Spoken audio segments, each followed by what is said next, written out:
c'est hyper C'est pratique. ultra moderne, dans l'air du temps. C'est instantané. Ça crée énormément de précarité. Alors d'un côté c'est avantageux, de l'autre c'est socialement compliqué. Nous sommes ici dans un quartier qui est un petit peu fouillis et les taxis Uber ont du mal à arriver. Franchement, ça fait une différence avec une autre compagnie de taxi plus professionnelle. Je les utilise tous les jours, très agréables, avec des prix attractifs, qui prennent aussi facilement pour des mêmes petites courses. En général, j'en suis satisfaite.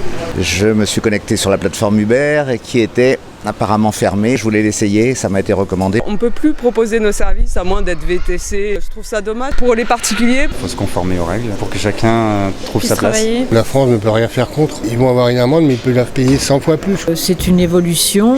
Il faut que les taxis se positionnent. Et Uber, progressivement, va rentrer dans l'organisation et financière et juridique et imposable. C'est une firme qui fait beaucoup de mal à la profession de taxi. C'est quand même une concurrence un petit peu abusive, quoi. C'est moins cher que taxi, on a des boissons et des bonbons, donc j'aime bien. Pourquoi la France devrait s'en dispenser alors que ça fonctionne un peu partout aujourd'hui? On est toujours en France avec une peur du changement. C'est l'avenir, il faut s'y faire.